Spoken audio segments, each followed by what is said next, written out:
Hi, this is our fourth episode of our webinar series that we have been doing since the last 2 months, and then we have been focusing more on the innovation space. We spoke about how to choose between the business model and the operation model, and then a lot of people said, okay, we don't understand much about the business model. We thought that let's do a session on the business model. So today we are not going to focus on product innovation or the service innovation type of stuff, but instead of that we want to focus more on the business model side. So in understanding who has a fair understanding of this concept of business model. If you have a fair understanding, you can just comment on the chat or you can just speak up. Super good. Let's move on. So when you say business model is a more of a very simplified expression of how any business will capture the value flow. So when you say value flow, on one side you have the suppliers, and in the middle you got yourself and your organization. On the other side, you get the customers. So at a very simple level, so there are other complex variations to this, but at a certain level, if you ask, okay, your job as an organization, your job is to create value. You get paid to create value. So if you ask, okay, how am I converting value within our business? How can we capture this value creation within the business operation? And then what value do we provide to our customer base, and how we capture value back into the organization. This the transaction of value that is created through the business is when we put it into a concept, when we put it onto a very simplified way to express, it's what we call a business model.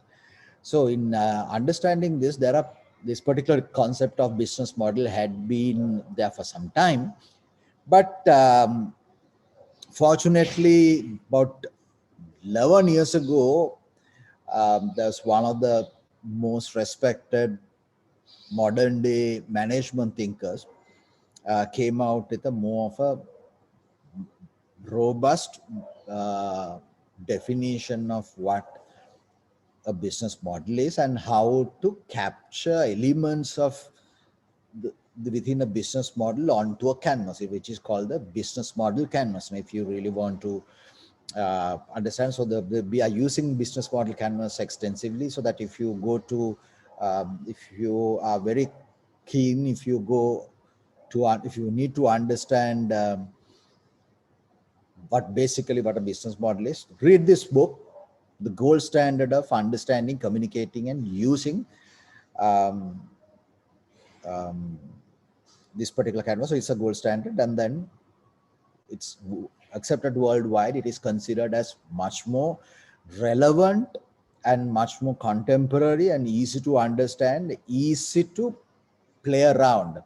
So this is a cool tool that had come around, and then let me go into it has a couple of components. So this is what we call the, yeah, Alex Cruz, yeah, it's called canvas. Yeah, so this is called a canvas, business model canvas.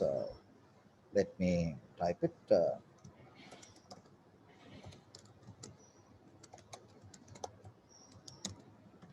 Why it is called a canvas? Because that the nowadays most of the management tools and the models that has come out to the market, they are represented in a more of a visual format, and then it is called a canvas. Because why it is a canvas? That the customers and the users who wants to use the model or a concept can play around and then use sticky notes and all that and then play around. So that is why it is called the canvas.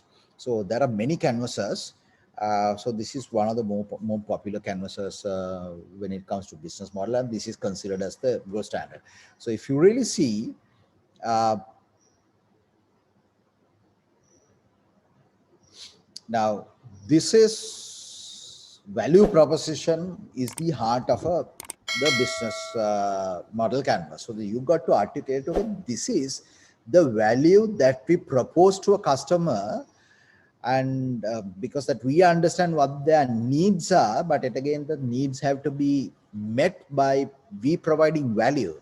So whatever value is that first understood by us and then communicated by us to the customer in form of our business communication is what we call the value proposition. So which is the center of a business canvas. So that before you do anything else, first you got to understand how if you really want to play and learn to play, you need to understand how to create the value proposition. We'll go through a couple of canvases later, and then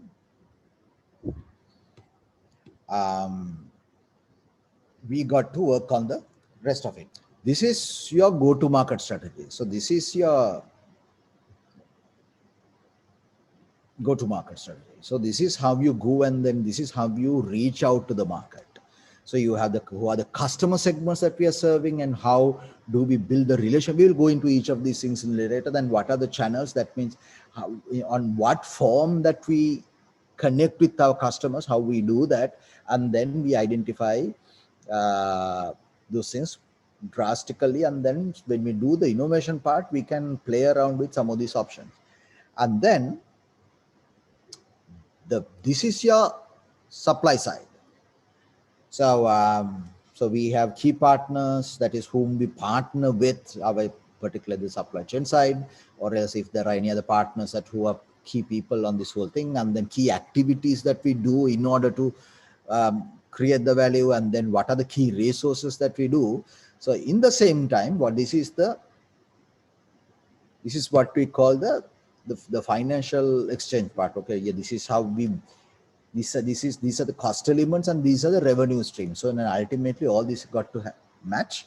And then once we have a fair idea of how this is structured, we should be able to play around with it.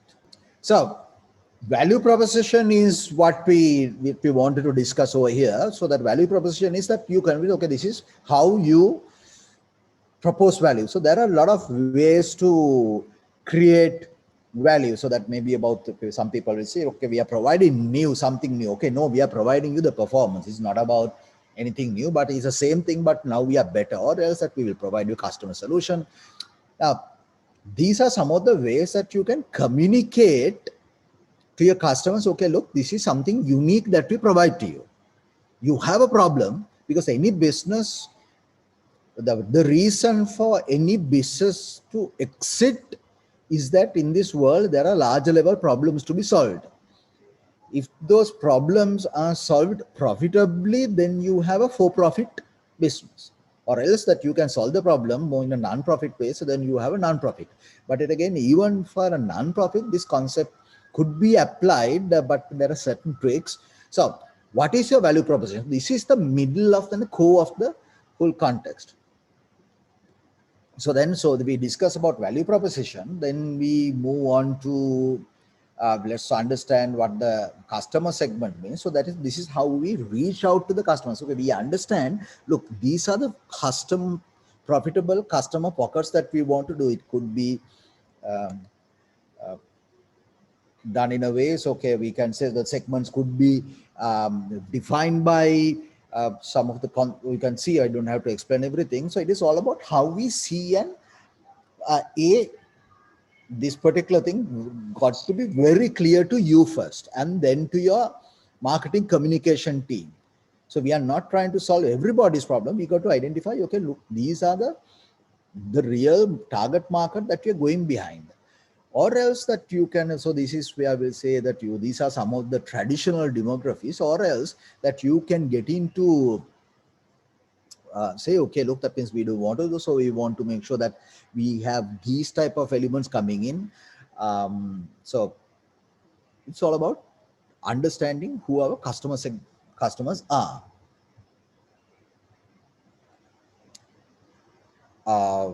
So then we get into channels. So that we spoke about earlier, value proposition, customer segment. Then we understand, okay, how can we reach out to these customers? Now, for an example, long time ago, Photoshop, if you're familiar with Photoshop type of software, or Microsoft, if you remember, the Microsoft, the bundle came to us through a distributor and a shop, or somebody, some B2B person would deliver this Microsoft Word software in a CD. But nowadays it's nothing like that.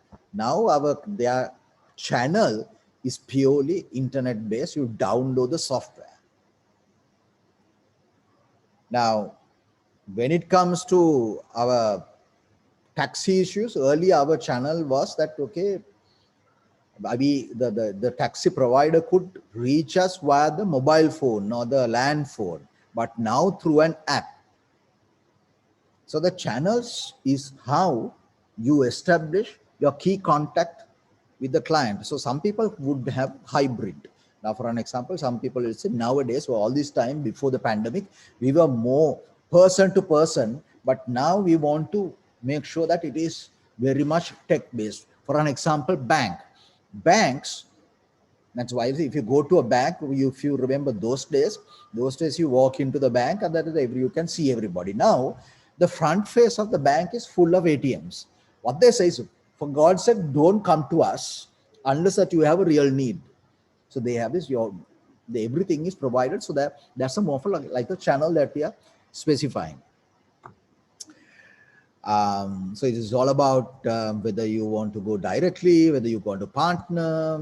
So there are many things that you could play around. So if you read this book, there are many books that is written about business model designing. There are ways that you could understand. So all what you got to understand is you have a value proposition, there is a customer segment that you're going after, and then you define how you create that link. So let's understand the customer relationship.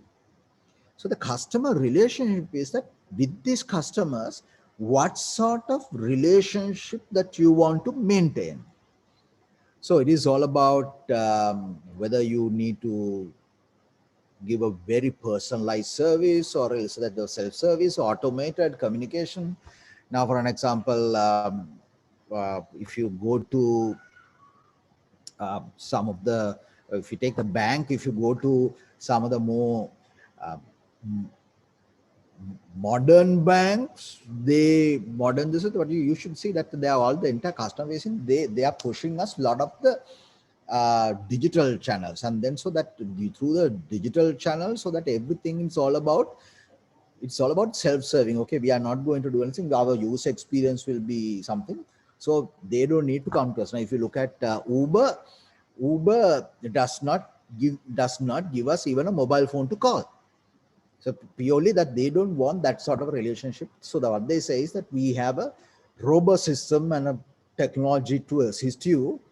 If there is some sort of a problem, look, Uber does not have a very personalized relationship with us. But again, if you look at some other companies, they choose that customer relationship to be very personalized. Now, for an example, my business being a consultant and a trainer, it's highly personalized. We need to do that. But again, if you really see some of the emerging concepts on e-learning and everything, so when it comes to Udemy, or if you go to Coursera or anything like that, there is no personalized, that human interface. It's all about, okay, something you buy, take it, read it. If you don't complete it, I don't have an issue. So that's how you define how you would like to maintain your customer relationship. Then let's get into the other side. How do you want to capture the different types of revenue streams? It's all about how you generate cash for what. So are you looking at more of the, now for an example, if it is a car or something like that, if it is a bath packet or something, it is that you have something, you sell it and take it, or else that means, okay, for service.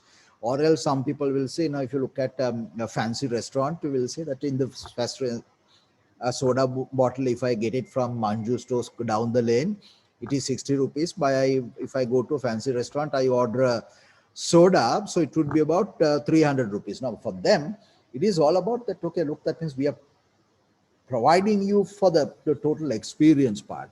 So it's all about usage. Now, some of the companies who have changed the usage fee or into subscription, like the telcos, it's all about at a certain level. They say, okay, pay as you take the call. So that is um, particularly if you are referring to some of the postpaid package, prepaid packages and everything. Okay, fine. So those are pay as you go.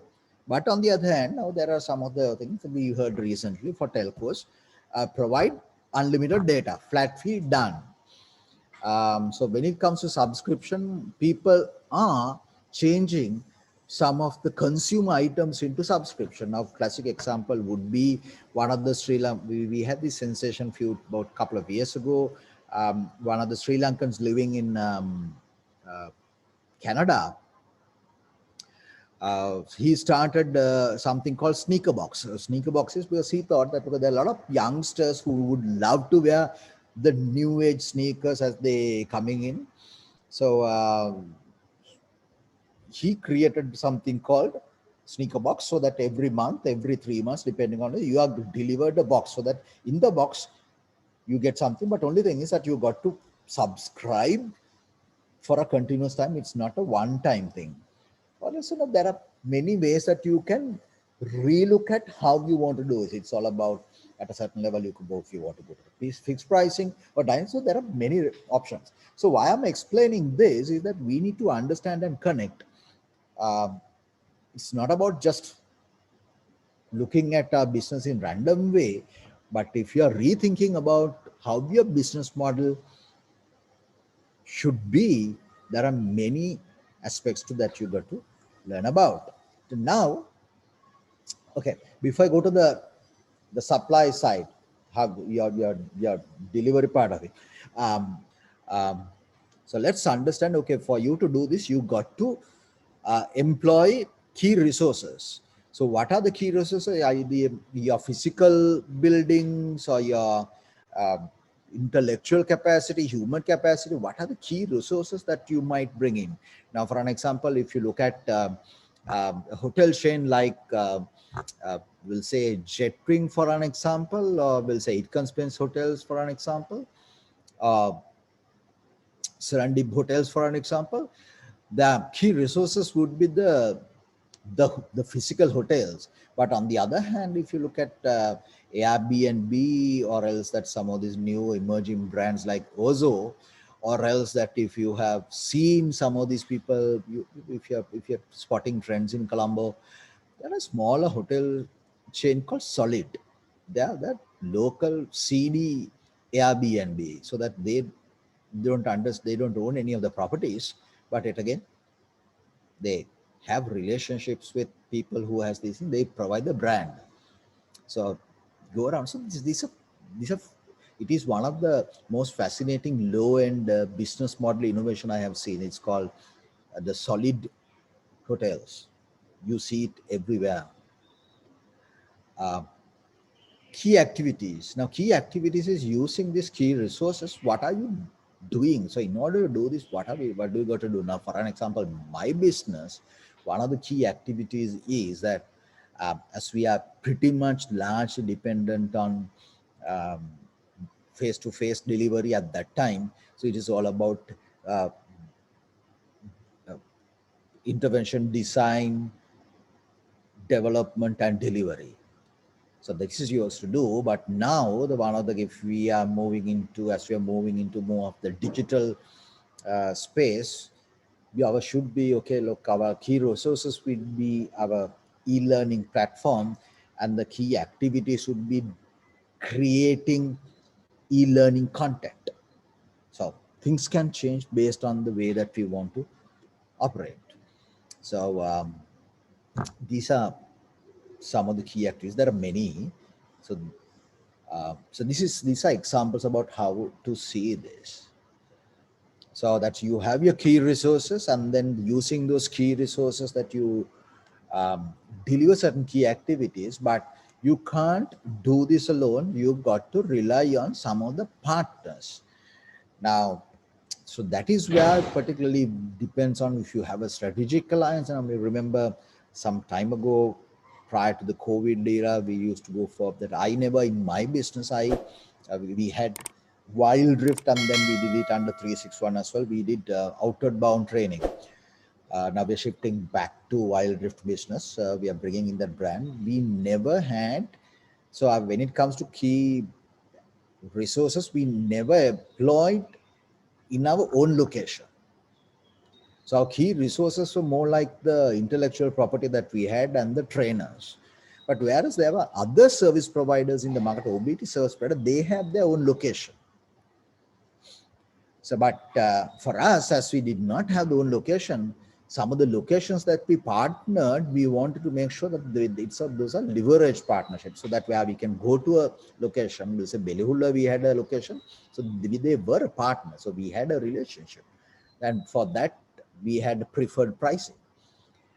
So depends on how you structure it. What are the key partnerships that you want to do? Now, for an example, if you are some of your key customers, if you are relying on, you got to understand, okay, these are the partners, so that you got to the partners. Now, one of the companies who are playing this partnership game really well is MAS. Now with MAS, or even for Brandix, for the larger apparel industry, they are partners to some of the larger level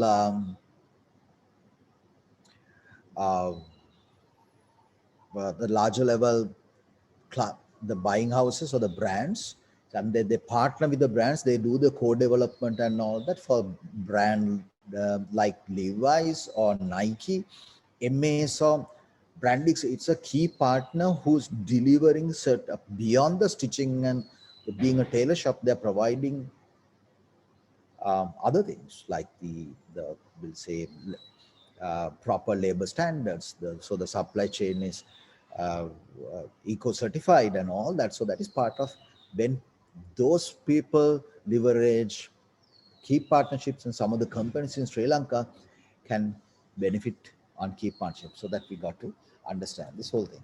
So we have looked at so coming back to business model canvas. Okay, by doing this, how are you managing your cost structure?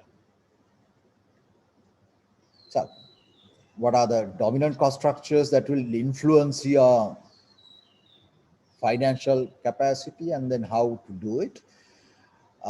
Whether can you, now for an example, some people earlier they were on fixed cost, and then they went to variable cost. Now this is one of the classical example of fixed cost in the sense. Now let's look at some of our large publishing companies.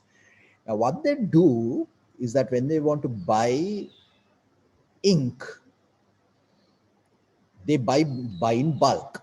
So in the sense, ink, you can't buy few kilograms off the shelf. If you're buying it, they're buying ink that is good enough for 3 months, because otherwise they do not have the economies of scale.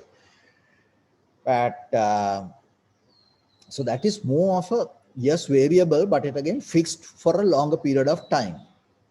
But there is this particular ink company, I can't remember the name. They have entered a contract with Vijay Newspapers.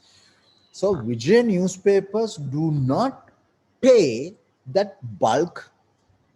They do not employ money in those bulk stocks of ink. So instead,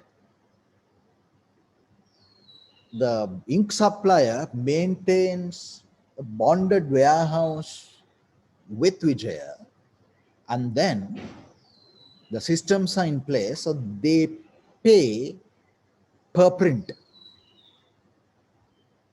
which helped Vijay Newspaper to save a lot of money during the pandemic.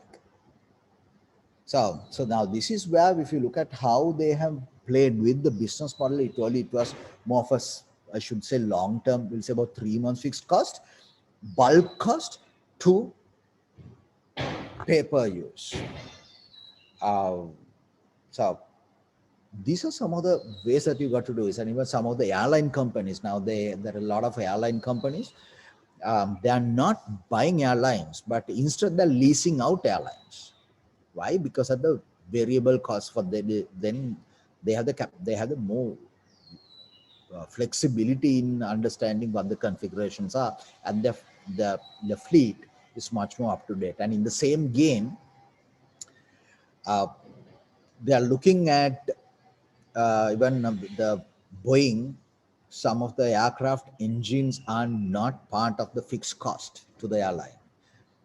Instead, they pay by the flying hours. So these are some of the unique ways that you can look at. So if you look at this whole entire the canvas, how use of this canvas is that it gives you many ideas to play around. It is not about you just thinking, okay, my job is this. It is the typical, okay, what we do, we get something, do something, and then sell it off. No, it's not that. If we are creative enough, we can start looking at in different ways. Now, this is more of the standard. So let's look at, this is LinkedIn. So that I'm going to share the difference between LinkedIn and Facebook, because it's pretty much the same, but not exactly the same. So if you look at LinkedIn, so this is value proposition. So that they have multiple segments for professionals, this, for recruiters, this, for advertisers. But for Facebook, the value proposition is different. For brands, where the target market is more engaged, top class targeted, so they are providing something. And then one of the key activities is their platform and data center that is fueling this.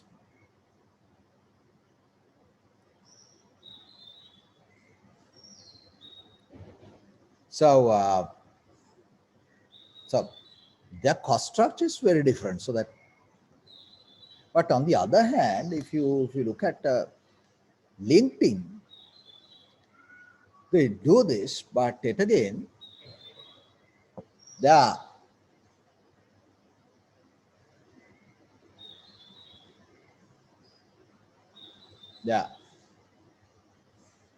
particularly targeting business audience, and then they're more focused here for all the time. They have not leveraged that entire advertising platform, but on the other hand, they have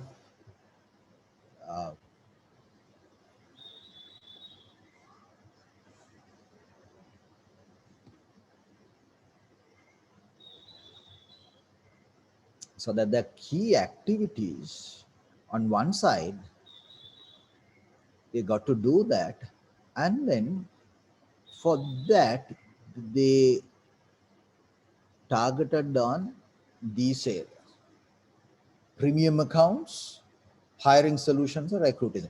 But if you really look at it, sometimes we see, okay, post.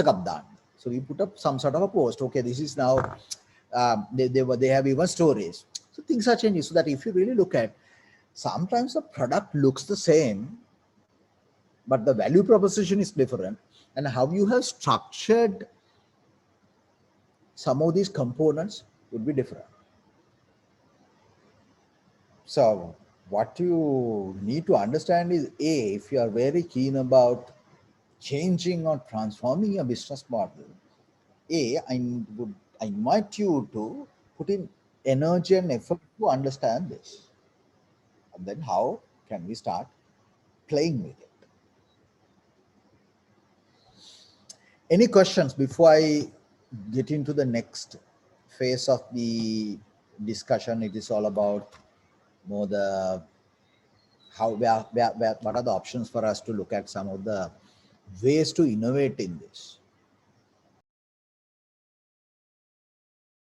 Right, let's look at a couple of ways. Now, if you go to see business model innovation, there are a lot of ideas people are coming around.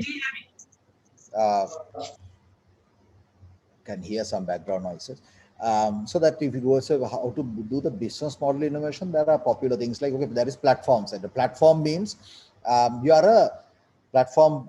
You what you provide is that you provide the interactivity between people who will be giving you some information or some services, and then you are the connector between the customers who would like to use them. Now, one of the most used platforms, we are very exposed to platform business models like Facebook to LinkedIn to Uber to PickMe to all these things are platforms. Even Amazon is a platform, Alibaba is a platform, Daraz is a platform. So there are many ways to look at it. So those are some of the ways. But again, I would love to explain to you how you can look at the play with the front side of the business model or the back side to create some newer versions of it. Okay, so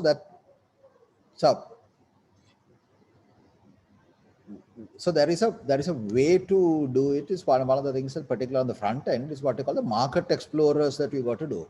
Have you seen this particular product in the market, Lanka QR? It's a QR based payments. There's a QR. It's used by all the digital wallets by all the banks. So they're coming out with products. So this is very easy. That is everybody. So they want to. That the value proposition is that we provide. Let's provide. So let's provide very easy cashless environment. So how do they want to expand the market? So they want to make sure that so it's you don't have to carry a credit card or a ATM card. Now everybody's carrying a smartphone, and so the relationship is with the smartphone, and then you just scan it, and then you get a one-time password that you enter it, and then you go. So that's a new value proposition to the customers. So instead of carrying an ATM card, credit card are there, and then it's a new way to capture expand because that this is something that the people wanted. There are a lot of people who are not carrying ATM or credit card, but again everybody's carrying the mobile phone. So how to put the ATM card on secure way to do it? So these are the market, and then capture that and expanded revenue. Now what happens is that Lanka QR, if you're familiar with the credit card market, most of the credit card payments, if you go to some of these places, we'll say, sir, credit card taking one door, you have to pay me 3% more because of the credit card companies are charging 3% from the vendor. But here what they say is that, okay, look, we are not going to charge you 3% if you're a vendor, we'll be charging you only 1% or maybe even less. So then they want to broad base the whole thing. So that whole idea for them is it's all about, okay, can we have this bank payments happening at least 70 to 80% of the banking transaction, cash transactions are done through this QR based system. So it's going beyond the ATM and the debit card and the credit card. It's a new way to explore the market. So we focus on the front end, or else that you understand your channel king. So value proposition, innovative direct channel, customer segments. Now, right at the moment, we'll say all the telcos that they will say for their prepaid customers, they have identified, okay, our value proposition is that is okay that you go buy 50 rupees scratch card and do it. So earlier when it came, it's a cooler way to do it. So at that time, so they created the innovative direct channel. Now from the newer way to interact and collect payment and all those things, is there any way that you could bring in other ways to do it? Or else that means if you are reaching out to the customers, okay, is there any way that we could do it? Now, for an example, earlier, I remember long time ago, in order to maintain the relationship, we used to visit, or we'll say to call. But nowadays, so my direct channels, if you can, how can 361 be a digital first client? So or else that so we are digital first, but interactions. So let's look at whether we could create a meaningful way to do it. So it's tough in the training and consulting market, but there are ways to do. But again, if you really see some of the companies like large level companies who are not they're providing the standard knowledge, they are channel kings. It's all about the site or the Or else on the front end, what we call the lock-in model. This is a beautiful thing. So you provide something, you're locked in. Now, so that is where what happened to, they will say, if you're buying printers, now you can buy the inkjet printers almost for 5,000 rupees. So that you wonder how can they give me a printer for 5,000 rupees? But what we do is that, so they have given me an asset, okay, and they're locked me in, so that as far as that I have an HP, I have to buy in the cartridges, so that I'm locked in. So it's all about, so I have to buy HP cartridges. So it's not easy for me to change, or else that I got to dispose it and bring it in. So I can't change whenever I want. We'll say bank. So banks, sometimes they are the same. All the telcos, some of the value proposition is, okay, look, that you have this number, you can't change. But now the number portability is gone. So therefore that they cannot lock the customers in for the number anymore. But if you look at all the, like the Microsoft to even Apple or whatever, so that will say iPhone is you sell by you pay a premium price, but it again, if you need anything else, you got to use Apple certified, we'll say apps made for iOS. They created that lock-in model. It's a tough thing that they did, but they managed to do it. So these are if you can understand how to do this is one of the best ways to develop a business. So the way locked in. I remember a long time ago, if you asked, I asked from Mr. Vegapitia last, so how did you start your business? So then according to his things, okay, look, that what I did was that I started doing gas conversions, and then I made sure that the gas at a certain level, so that once we had the revenue that I created, okay, look, that I will give you the gas, so that they are locked in forever. So that's how Lance became a powerhouse. They managed to lock the customers in. So is there any way in your business that you can find a way to lock in the customers? So now let's move back to, so there are many ways to see, these are, I'm showing you some of the patterns. So within an hour, I can't take you through this entire rigmarole of how to see all these things.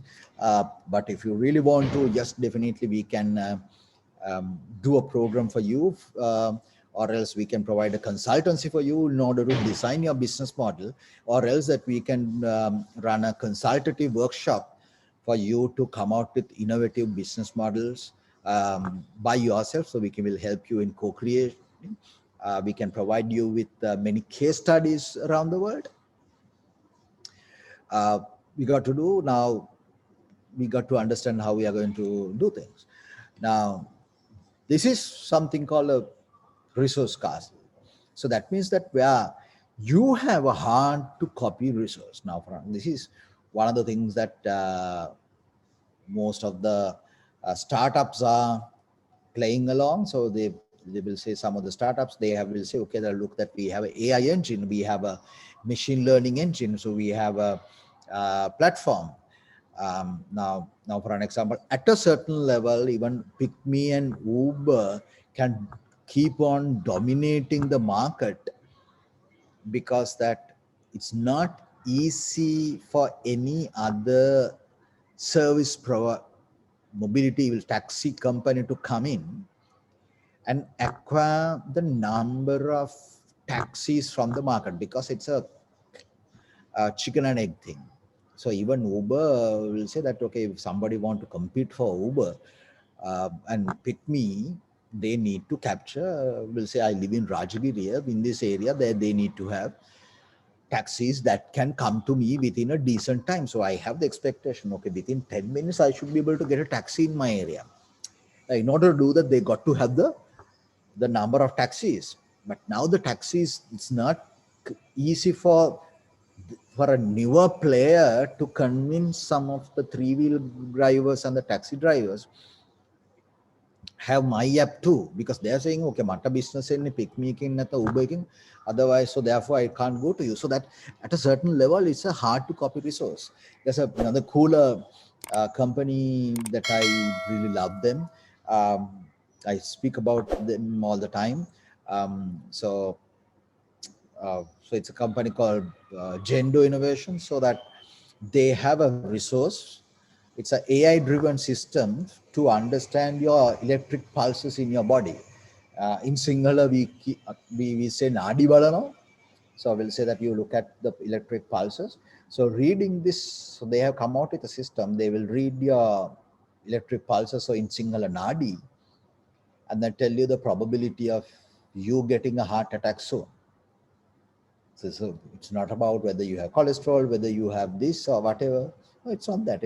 This is just between all 3 minutes. No invasive stuff that you go sit, small gadget, done, report comes. They will give you a more or less a scientifically validated advice to you. So that is a value proposition. So that no one can provide that. And the resource cost is that they have invested in developing it, that they've invested time. So let's go into the other area, activity disturbance. So I'm giving you patterns. So now what we did was we focused on what you can do over here. And then how can we go over here? Disruptive activity configuration. And that provides a cost structure. Now, classical example I would like to share is that when the plastic bottles came into the market, we'll say Coca-Cola and Ceylon Cold Stores, being the larger beverage players in the market, when they wanted to get the PET bottles, finding a factory that is producing empty bottles was the biggest challenge for them, because it did not permit them to get a factory installed, which is a huge cost. And then the biggest cost would be transportation from wherever to the factory, and it's not cheap, so that it had an impact on the cost. But what they did was the CIC, they went to Ceylon Cold Stores and Coca-Cola, and they said, okay, look, we will, with our money, we will set up a factory we'll set up a PET bottling factory at your premises. You pay for the orders that you pay. And then, so even for CIC, they could provide PET bottles at a very competitive price. And then for Coca-Cola and then the Colombo Cold Stores, so the cost was much less. So that they disrupted the activity. And then how can you disrupt the cost structure? So this is one way to look at it. Scalers. Now, so these are the guys who is designing companies that could be scaled with other people's money. Example, Airbnb. So all the platforms are like that. They can scale. So they other people do things for them. So is there any way that you could bank on other people's to invest money to do things for you and do that? And then can you just provide the value proposition and leveraging the brand and bringing customers in? You can now what I've done is that I have given you the business model, and then given you a couple of things for you to understand, okay, there are ways that we could look at it. So there are many ways to look at it, so that each of these, if we do a full day's program, we will be able to take you through all the different patterns to identify, get you all to understand some of the case studies. They got to bring in something totally new. So this is one of the key things that I love to This is one thing that I read today. Startup in Europe, and then also happens to be Nestle Australia. They're coming out with the energy drink. Now we'll say Nescafe brand is for coffee drinkers. It's not positioned as a uh, energy drink. But what they did was that they started these two companies, that they started um, experimenting with the husk of the coffee bean. So if you look at the coffee fruit, it has the husk, and then we take the bean, and then we take the bean to make coffee. So that the husk was just thrown away. And then what they did was they used the husk because it still has that caffeine, and then did the experimentation, came out with a product.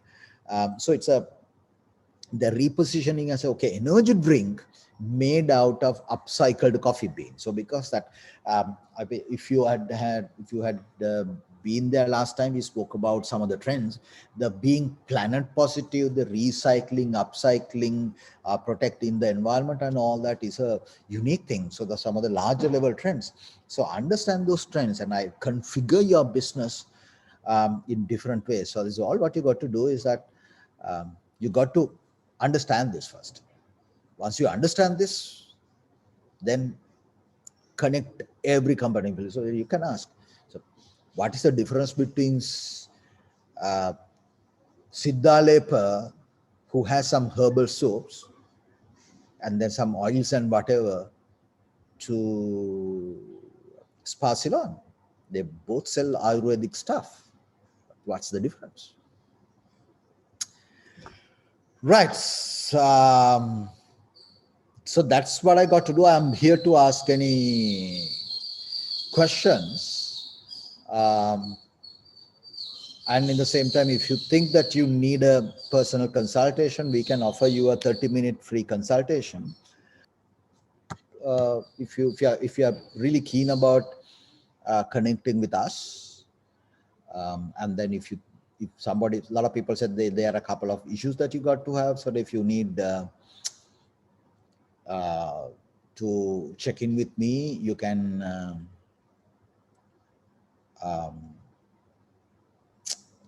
come back to me and then fill up. And then if you don't have any free consultation, if you say no, I don't want anything, fine. But again, I would like to hear from you. And any questions, please. Questions, either you can ask the question or else on the chat. So what's the difference between a business model and strategy as such? You can...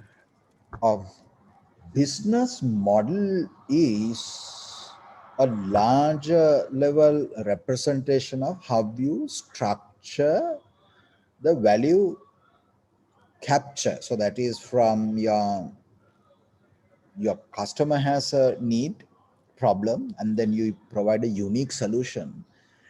And then in order to do that, you need to get your supply side sorted out, and then your go-to-market side sorted out. And when you put this into a flow of, okay, this is how we capture value for the customer and for the customers, we call it the business model. And then getting this implemented, strategies are preferred actions, aligned labels, actions that we communicate to our, particularly to our internal team and our closest stakeholders. Look, these are some of the larger level things that we will choose to do before than doing anything else. Now, for an example, our strategy would be to offer a price premium. So rather than when we look at all these options, okay, this for this particular segment, let's work on skimming them, and then at a later stage we can drop the pricing down. Now, for an example, iPhone, no, Samsung, as well, the fancy smartphones, that model by model the pricing is coming up, but we are absolute suckers for those phones, and then we pay fancy price, and then we buy those things. So that so their preferred way that they communicate internally and to their stakeholders, okay, look, this is we will solve the problem, but yet again we will first skim the market, and then at a later stage let's put the pricing down. So then in the strategies are articulated and well communicated way to think, act, and communicate. So therefore that your effort is pretty much driven to the it's aligned to the ambition. So in order to reach your ambition, so this is how we capture things within that. My 3-year ambition is this, and in order to do that we will think like this, we will talk like this, and we will do like this, and then we will measure like this. That is what we call the strategy. So after the strategy is implemented, does that mean the business model changes also? Or? Now it's more like the chicken and egg situation. So there are times that, okay, largely the business model will remain for a longer period of time than the strategy. So that in order to, we will say that if you have we will say that when you come out with the business model, what happens is that you go to the market and then you validate the business model. So there is concept called validation. So once validate means, okay, it seems that it is working. So that how to validate and then to how to take it to the market and make sure that it is done, it is part of the strategies. So in order to get all the things that you articulate in the business model, you need the strategies, maybe 3 months to 2 years to 5 years. So whatsoever that, okay, these are the couple of actions that you're going to do. But having said that, if somebody realizes part of the strategy making, okay, look, there are, so the strategy making process will give you an opportunity to rethink what you're doing now. At that time, your strategy creation process might call you to change the business model. I hope and pray that I answered your question. Yes, yes. So the key we got to understand is that the strategy is not the PowerPoint presentation or the slide deck or the book that you write, the bound book. No, it's not that. Can you communicate to your customers, sorry, your internal people first, your close shareholders, stakeholders, this is how we will think, this is how we will act, this is what we will do.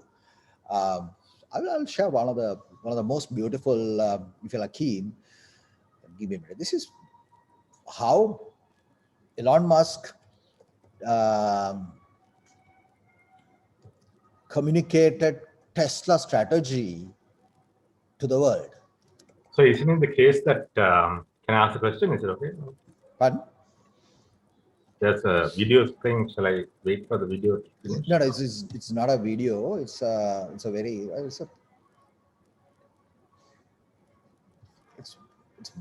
beautiful. Yeah. Sorry. No, I was just thinking that this is a very complex process, no? Because like if you take any large business, for example, then what is it, like the strategy is occurring in many dimensions, many functions and many areas. Yeah. So what happens to the model then? How can it be, so what happens to the model is that most of the people, they want to hang on to the model. But if you want to thrive in the market, you got to change. Now, this is Tesla's master plan in 2006. Okay, you can find it there. So the master plan is the model, right? Is that it? Look at this beautiful master plan that could be written on a back of a card. Build a sports car. Use that money to build an affordable car. Use that money to build an even more affordable car. While doing above, provide zero emission electric power generation option. This is strategy. And he says, don't tell anyone. Isn't this what he did? But of course, now this is the simpler version. I'll share this link with you if you really understand there's a big narration of all these things. But the beautiful part is that you communicate this to your internal people and the stakeholders. This is what strategy is. It's not about that strategic plan document that you'll create and then bind and keep it under somewhere and then you lose track of it. Do you think Sri Lankan companies are capable of, how to say it, like sustaining a strategy or model in such a way? Yeah, there are enough and more Sri Lankan companies who have done extremely well. Now, we'll say some of the companies who have really innovated the business model, we'll say a couple of them I can hand off. We'll say the CIC pet bottle business, which ultimately they sold to all these companies because they want to exit that business. It's beautiful. It's ultimately, it's a, what's called, I remember what their strategy was, hole in a wall or something like that. So that's but one isn't thing. it the case that in order to do a proper strategy, you also need to be somewhat like knowledge oriented? The company needs to be knowledge oriented. They must understand the external environment and the internal environment and see what adjustments they can make through their agents, right? Through the various. There are two schools of thinking when it comes to strategy making. Sometimes the strategy making is more experience-based, fact-based, knowledge-based, and then let's see what we can do based on what we can done. So that is the typical, the standard way that we have done strategy formulation for the last 60 years, from the time all the management gurus came out with the strategies, from the 5P quarters to then the 5Ps to those things. But on the other hand, if you asked if Marcus Zuckerberg has ever done a pest analysis, that is, he looked at the entire gamut of strategy, and then if he had done a SWOT analysis, we will never see the disruption. We have never experienced the disruption that we have seen in the society because of the social media. But fortunately, he had the guts to say, okay, no, I don't want any of those previous knowledge, anything like that. Can I dream? So that's the other side of strategy making. That is where you are a creator. So strategy making is a creation process. And then you look at, okay, this is what I can do. These are the trends that I can identify. These are the things what I see what the customers are asking. So now if you really see Sparsilon, this is another company that I really admire. They brought sexiness into Ayurveda. Ayurveda was not sexy because that the reason is that people did not want to go apply Ayurveda because it did not smell good. But what they did was they brought in the essence of Ayurveda, packaged it nicely, presented it nicely, world standard branding, disrupted. So it's all about it. Now that sort of thinking may not come from age-old wisdom. It will come from your capacity to be creative. They have that entrepreneurial mindset. So particularly some of the larger companies, they need it because sometimes they get stuck in numbers and slide decks. I hope that I answered your question.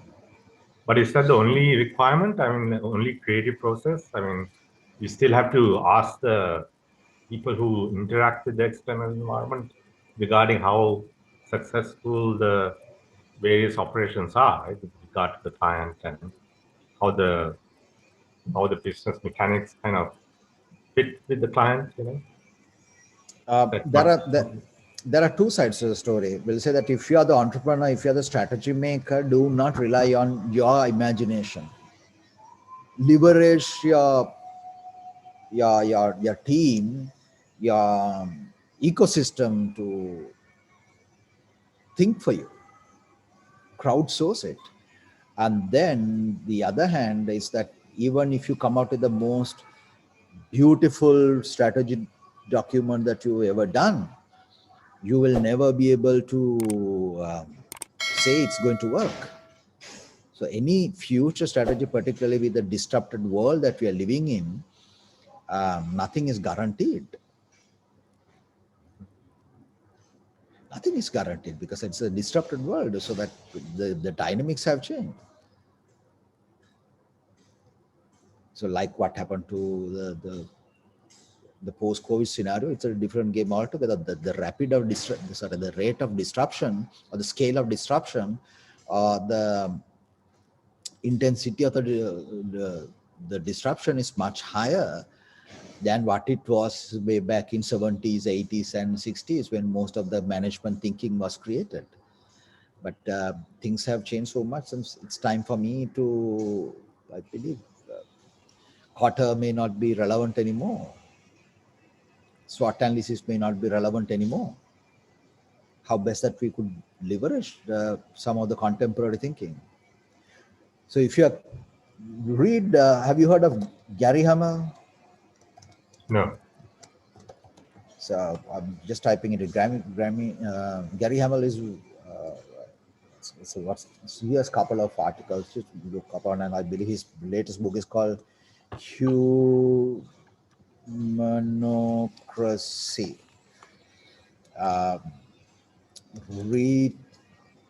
Rita McGrath, Alex Osterwald. Look at strategytools.io. I'll look at Board of Innovation.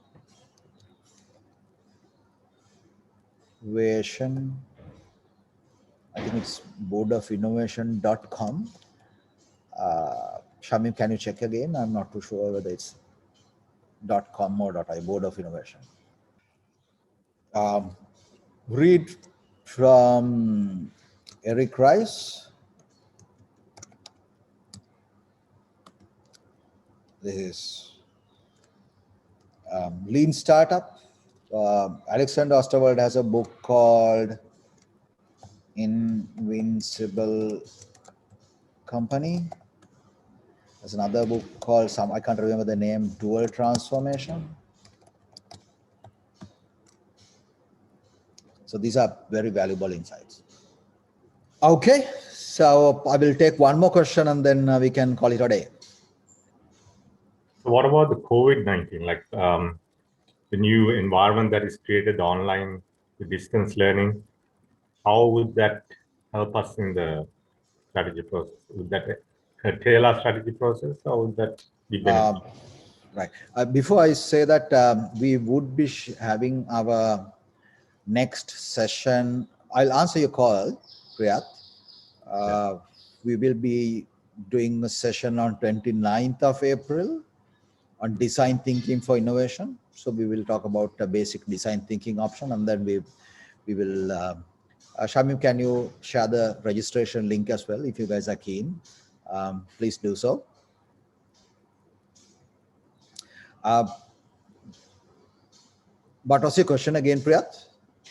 No, I said like with the distance work process, Yeah. would that actually enable us to perform strategy better, or would it actually limit us, limit companies' ability to carry out strategy and plan strategy? The remote working per se is a fantastic opportunity for any organization to I should say that the whole COVID situation gave us a different ball game altogether, and it disrupted the landscape.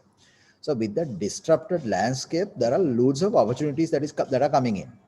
So any company what they should be doing is understanding what the current trends are, connect with the trends, because with this COVID situation, particularly about the user experience, about the digitalization. health and wealth, and then being planet positive, and then experiences, and then the reimagining home. So there are a lot of changes that has happened. So that if you're a company, do you want to see these changes as the positive changes and then experiment to reach out and create new businesses? So that's one way to think. But on the other hand, for some of the culturally rigid organization, this will be a huge challenge, because the people are resisting change. Okay, they even still, I have met some of my clients, and there are a couple of them I wanted to get a broom and hammer them, because it's some of the most idiotic things that even they utter even now. So if your organization is full of those things, then you will always have a challenge about evolving. So, but I believe that the disruption, the COVID disruption that we faced, is a blessing in disguise, provided that you want to see it that way. Okay, then. Thank you, everybody. Thank you for registering. If you have mentioned, yes, you want us to get in touch with you, we will be in touch with you, and then let's see how best that we could help you out.